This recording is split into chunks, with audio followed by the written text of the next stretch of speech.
Hola a todos, soy el doctor Luis Manuel Villegas García, residente de cirugía cardiotorácica del Instituto Nacional de Cardiología Ignacio Chávez. El día de hoy vamos a revisar el tema de taller hemodinámico. Para comprender algunos aspectos y algunos términos del taller hemodinámico es necesario primero analizar el corazón como una bomba.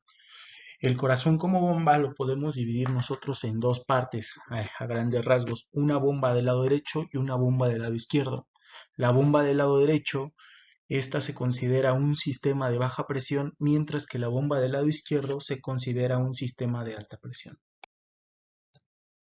Así pues, la función principal del ventrículo derecho será recibir la sangre venosa proveniente de la aurícula derecha e impulsarla al pulmón, por lo que pues necesitará una cantidad mínima de presión para poder impulsar la sangre a través de la válvula pulmonar hacia la circulación pulmonar. Eh, en cambio, en contraparte, el ventrículo del lado izquierdo es considerado el sistema de alta presión que ya comentábamos. Necesita generar una gran presión para impulsar la sangre a través de la válvula aórtica y de ahí al resto de la circulación. Entre estos dos sistemas, el de baja presión y el de alta presión, vamos a encontrar el lecho capilar pulmonar, el cual pues vamos a encontrar que es un sistema de alta compliance con una gran capacidad para recibir sangre. Vamos a poder ver los cambios hemodinámicos que hay en esta parte, observando tanto los cambios que ocurren en la bomba derecha como en la bomba izquierda.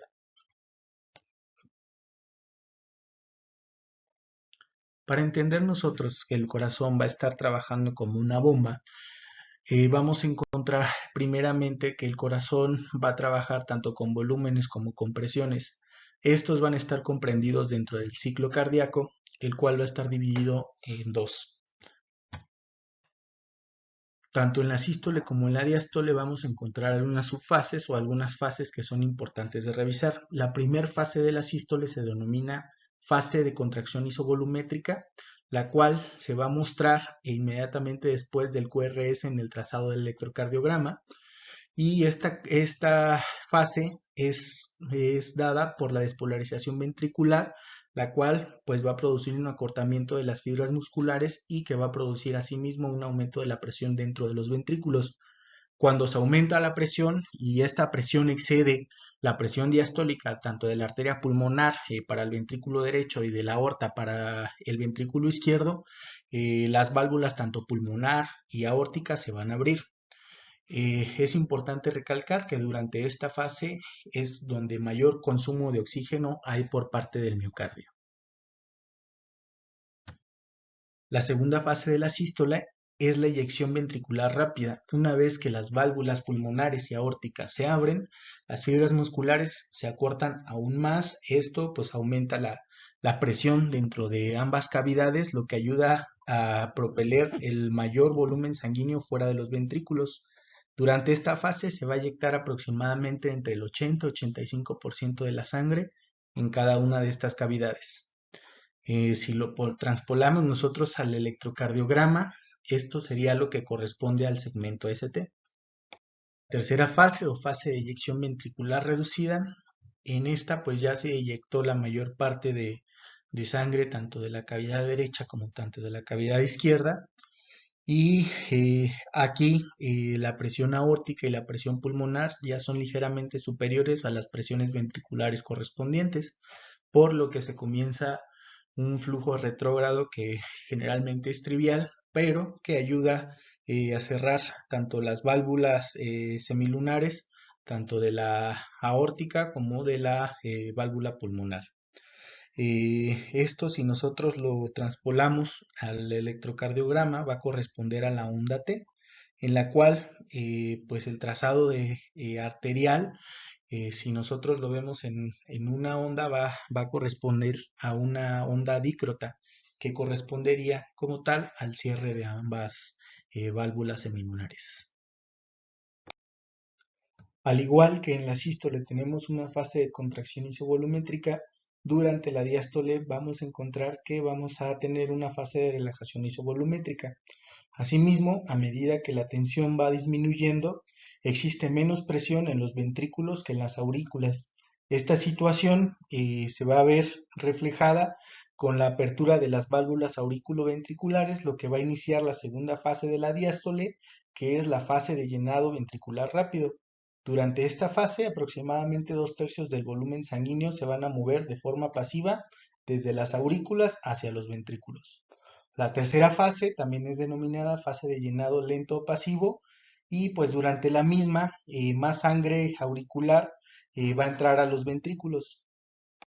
Asimismo, y en presencia de un ritmo sinusal, vamos a ver que la onda P sigue la despolarización auricular y esto va a contribuir a enviar hasta 1/3 del volumen total de las aurículas a los ventrículos.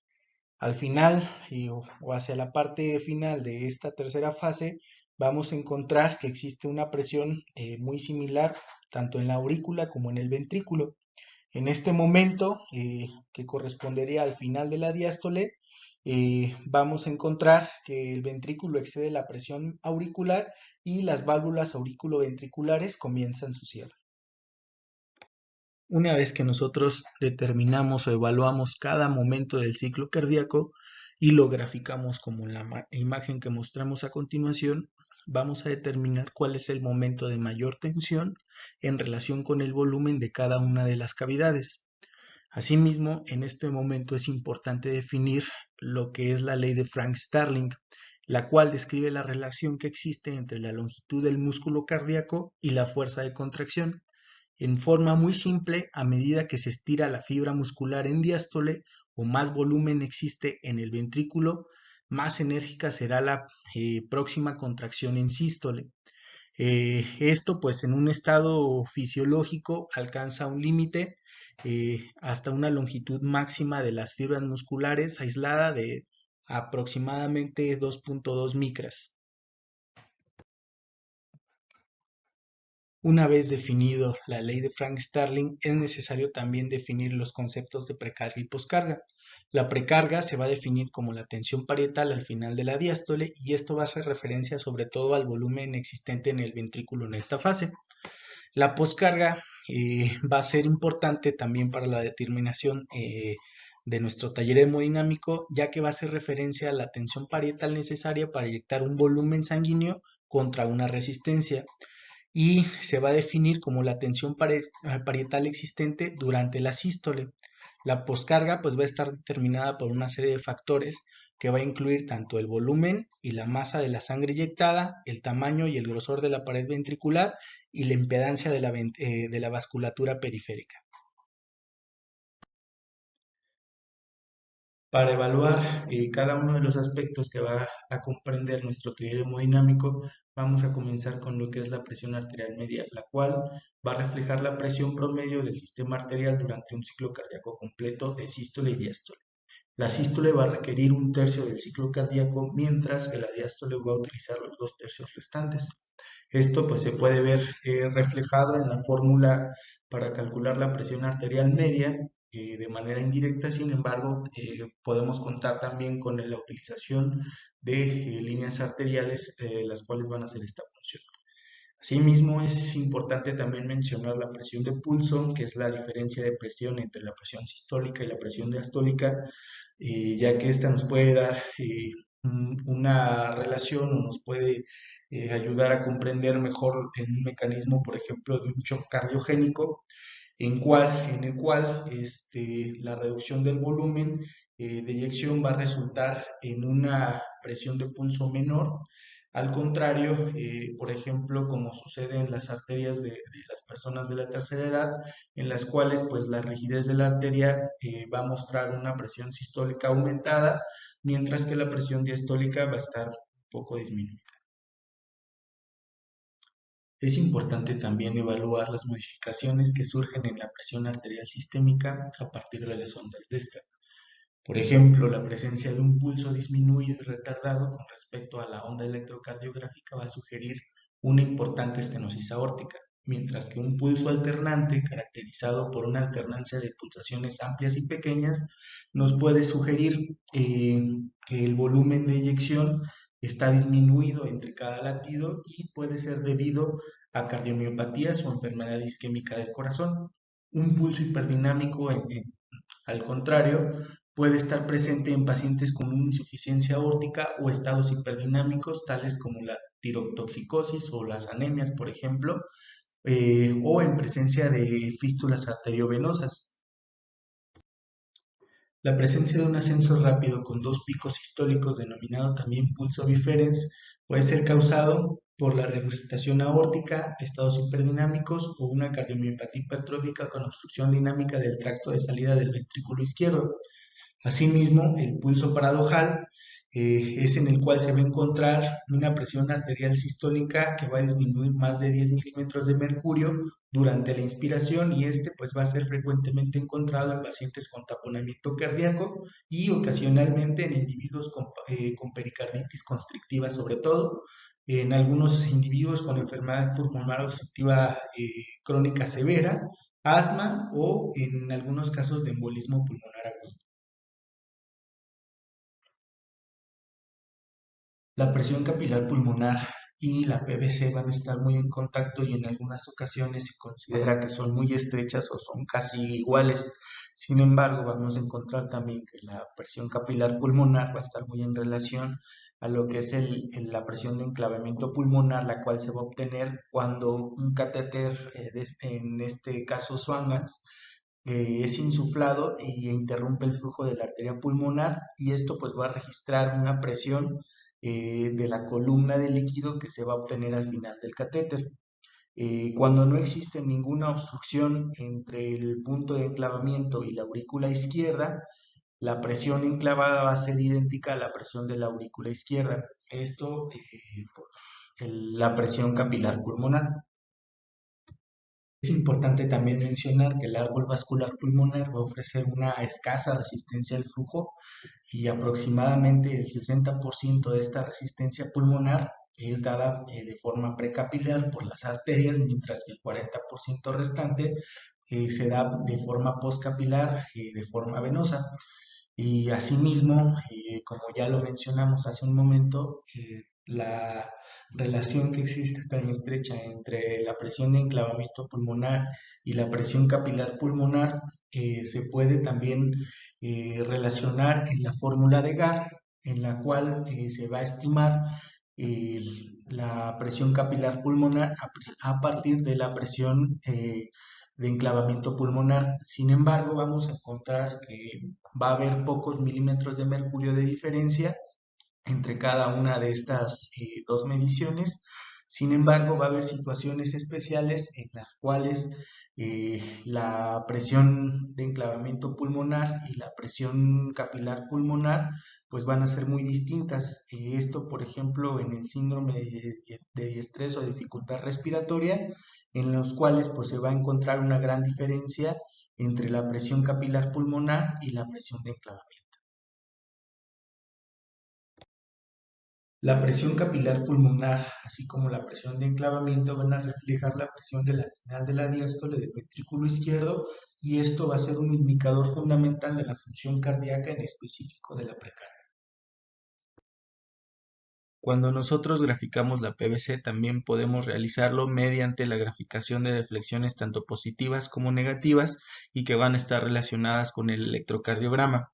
Las deflexiones que van a ocurrir durante la sístole cardíaca van a ser la deflexión C, X y V, mientras que las deflexiones Y y A ocurren durante la diástole cardíaca. La deflexión A, por su parte, va a representar la contracción auricular; la deflexión C, la apertura tricuspidia; la deflexión V, la diástole auricular; la deflexión X, la caída de la presión durante la diástole; y la deflexión Y, la caída brusca de la presión al abrirse la válvula auriculoventricular. Otros aspectos importantes a evaluar son tanto el gasto cardíaco como el índice cardíaco. Ambos son evaluadores de la función cardíaca total y nos van a dar una estimación muy importante sobre el estado del corazón como bomba. El primero de ellos, que sería el gasto cardíaco, tenemos tres formas de medirlo. La primera, con la fórmula de Fick, la cual se va a basar en la ley de Fick, en la cual va a establecer que cuando una sustancia entra a un sistema y se diluye algún tipo de sustancia dentro de este sistema, va a tener que ser la misma cantidad de sustancia la que sale de este sistema. En este caso, para los organismos vivos, la misma ley propone que la captación o liberación de una sustancia por un órgano es el producto del flujo de la sangre a través del órgano por la diferencia entre los valores arterial y venoso de la misma sustancia. En este caso, pues la sustancia que vamos a tomar nosotros en cuenta es el oxígeno y el órgano será los pulmones. Con lo anterior podemos entonces dilucidar la siguiente fórmula del gasto cardíaco en la cual veremos VO2 como consumo de oxígeno entre la concentración de oxígeno arterial menos la concentración de oxígeno venoso, esto para la determinación del gasto cardíaco mediante la ley de Fick. Para determinar el gasto cardíaco, método de dilución de un indicador o de alguna sustancia, se administra en la arteria pulmonar o en alguna vena central una cantidad determinada de una sustancia de baja toxicidad y de vida media baja. Actualmente suele ser verde de hidrocianina o litio y se miden los cambios de concentración a nivel de la arterial en función del tiempo. Esto pues también se hará mediante una fórmula matemática para obtener el gasto cardíaco total. El tercer método va a ser el método de termodilución, en el cual se va a medir la temperatura de un líquido de un punto A un punto B. En este caso, una solución fría inyectada en la sangre en un sitio proximal en la circulación va a producir un cambio de temperatura que puede ser detectado en un punto distal. En este caso, generalmente es entre la aurícula y el extremo distal de nuestro catéter pulmonar. Las ventajas de este método sobre el método de dilución de algún colorante o alguna sustancia es que los cambios de temperatura pues, son fáciles de medir, se pueden llevar a cabo sin ningún problema en cualquier ser vivo y existe una escasa recirculación del frío, lo que sí puede llegar a pasar con los colorantes o con alguna otra sustancia que nosotros utilicemos. El gasto cardíaco o volumen cardíaco va a ser una valoración de la función cardíaca total. Si nosotros queremos compararla con cada individuo, lo podemos hacer a través de la utilización de la superficie corporal total y esto nos va a dar un valor el cual se conoce como índice cardíaco, el cual también va a ser importante para la evaluación cardíaca. La resistencia vascular sistémica mide la resistencia enfrentada por el ventrículo izquierdo para expulsar el resto de la sangre o la sangre a través del resto del sistema. Puesto que la resistencia relaciona la presión y el flujo, la presión se va a obtener restando la presión entre el inicio del circuito, que sería la presión arterial media, y el final de este circuito, que sería la presión de la aurícula derecha. Este valor se va a dividir entre el flujo o el volumen minuto cardíaco o el gasto cardíaco y se va a utilizar un factor de conversión de 80 o una variable fija de 80 para poder ajustar este valor a unidades de fuerza, en este caso dinas sobre segundo. En cuanto a la resistencia vascular pulmonar, también en este caso el gradiente del circuito se va a medir restando la presión de la arteria pulmonar menos la presión de enclavamiento pulmonar, que se va a asimilar a la presión de la aurícula izquierda. Y la resistencia de o la resistencia pulmonar como tal, se va a obtener una vez que nosotros dividamos este valor entre el volumen minuto cardíaco o gasto cardíaco y también le vamos a adicionar la variable fija de 80 para ajustarlo a las líneas. Una vez conociendo de dónde salen los valores anteriores y cómo se pueden llegar a obtener, vamos a evaluar los perfiles hemodinámicos que podemos encontrar en cada tipo de choque. En este caso nos enfocaremos en lo que es el choque cardiogénico, en el cual podremos ver que la presión arterial media va a estar disminuida, con una presión auricular o una PVC aumentada, una presión de la arteria pulmonar igual aumentada, igualmente que los capilares pulmonares, esto por la falla que tenemos de bomba. Una vez viendo esto y como comentamos, la falla en este caso es de la bomba o es del corazón, vamos a ver que el gasto cardíaco y el índice cardíaco van a estar disminuidos y las resistencias vasculares, tanto pulmonares como sistémicas, van a estar aumentadas. Un caso muy similar a lo que ocurre en el tamponaje cardíaco, en el cual pues hay una restricción de esta misma bomba y vamos a ver un perfil hemodinámico muy similar al que podemos encontrar en el choque cardiogénico. Dentro de los métodos que vamos a encontrar nosotros de monitorización hemodinámica, vamos a encontrar tres sobre todo, los vamos a dividir en tres tipos: los tipos invasivos, los no invasivos y los mínimamente invasivos. Esto sobre todo en relación al daño que nosotros podemos ocasionar o la cantidad de complicaciones que podemos tener con cada uno de estos. Los no invasivos y los mínimamente invasivos pues se van a considerar que van a ser lo mejor para la monitorización del paciente. Sin embargo, pues nosotros reconocemos que en muchos centros no se encuentran disponibles estos, por lo que se recurre a métodos invasivos como es el catéter Swan-Ganz y las líneas arteriales. Uno de los primeros métodos que vamos a revisar es el catéter de Swan-Ganz. Este catéter, pues desde 1953 hay referencias sobre el uso de catéteres guiados con un balón distal. Sin embargo, vamos a encontrar que hasta 1970 los doctores Swan y Ganz introdujeron el catéter de flotación pulmonar y esto permitió el uso a pie de cama y la monitorización a pie de cama. Vamos a ver que nos van a proporcionar una monitorización de la función cardíaca mediante el gasto cardíaco, una oximetría de pulso mixta, midiéndonos la saturación venosa de oxígeno y presión en distintos niveles del corazón, ya sea en las aurículas, en los ventrículos del lado derecho, la arteria pulmonar y la presión de enclavamiento pulmonar.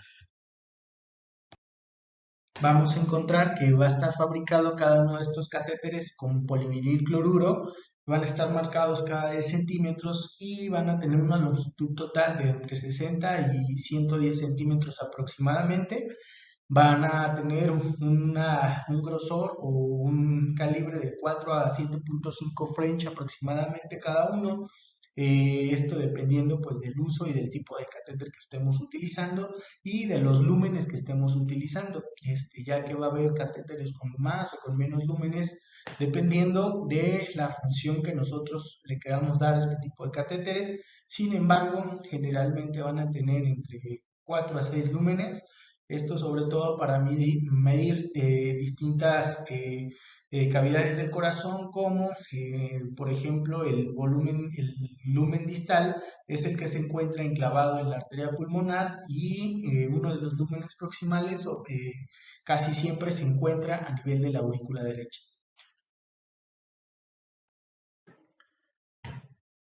Uno de los primeros métodos que vamos a revisar es el catéter de Swan-Ganz. Este catéter, pues desde 1953 hay referencias sobre el uso de catéteres guiados con un balón distal.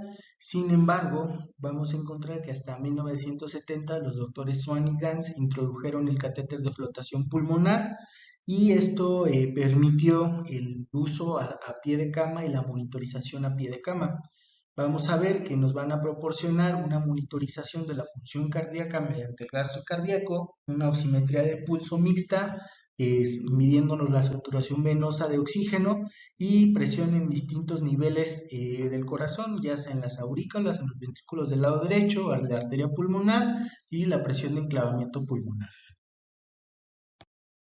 Comenzando con los sistemas mínimamente invasivos, vamos a encontrar que el sistema PICO es un monitor que utiliza la termodilución transpulmonar para medir todavía el gasto cardíaco. Este va a requerir únicamente una línea arterial y una línea venosa, que pues las cuales son prácticamente necesarias en la mayoría de los pacientes críticos. Una vez instalados tanto el catéter venoso central como la línea arterial, en la línea venosa se va a conectar un sensor con la capacidad de medir la temperatura de la solución inyectada y ya sea en el catéter femoral o axilar de la línea arterial, En su extremo, pues se va a tener un sensor especial para igual medir la temperatura y así poder determinar el gasto cardíaco mediante termodilución. El sistema LiDCO Plus utiliza la técnica de obtención del gasto cardíaco mediante el uso de litodilución transpulmonar y esta pues fue detallada por Linton en 1993. Una de las ventajas que nos va a ofrecer el sistema LiDCO va a ser que latido a latido vamos a poder estar monitorizando tanto el volumen sistólico, el gasto cardíaco, las resistencias vasculares sistémicas, la suministración de oxígeno, la variación de volumen sistólico y la variación de presión de pulso, que van a ser importantes determinantes a la hora de nosotros realizar nuestro taller hemodinámico. El sistema FlowTrack, este sistema va a permitir la realización del análisis de la onda de pulso sin el empleo de termodilución transpulmonar. Una ventaja es que este tipo de monitores nos va a aportar una medición de variables dinámicas de la respuesta a fluidos, lo cual pues va a ser de gran importancia o de gran utilidad cuando nosotros estamos realizando una reanimación hídrica. Lo anterior se va a lograr analizando la presión arterial media sin necesidad de variantes antropométricas y sin necesidad de una calibración externa mediante un catéter de pequeño calibre, el cual nos va a estar dando mediciones cada 20 segundos, sobre todo de lo que es volumen sistólico, variación de volumen sistólico, la presión arterial media, las resistencias vasculares sistémicas y el gasto cardíaco. El sistema Volume View, este método nos va a calcular el gasto cardíaco mediante la técnica de termodilución transpulmonar, mediante la ecuación de Stewart-Hamilton. Asimismo, el sistema Mosker es un sistema que nos va a cuantificar el gasto cardíaco al analizar la morfología de los componentes de la onda de pulso. Y el sistema Model Flow NextFin, este sistema va a analizar de forma no invasiva la presión pulmonar mediante la plethysmografía fotoeléctrica en combinación con un manguito inflable que tiene en el dedo. Dentro de los sistemas no invasivos, el sistema NICOM va a utilizar la bioreactancia que analiza los cambios de amplitud y frecuencia de los impulsos eléctricos a medida que pasan por el tórax y esto pues nos va a permitir medir tanto gasto cardíaco, el volumen sistólico y la contractilidad cardíaca a partir de cambios de impedancia torácica causados por las fluctuaciones de volúmenes sanguíneos a través del ciclo cardíaco. Asimismo, pues vamos a encontrar la ecografía clínica o la ecografía con sistema POCUS, la cual pues, nos va a dar importantes datos, sobre todo del funcionamiento del corazón, los volúmenes que se pueden expulsar a través de esta y también de datos indirectos como por ejemplo la vena cava. Esto sería todo por el día de hoy. Muchas gracias por su atención.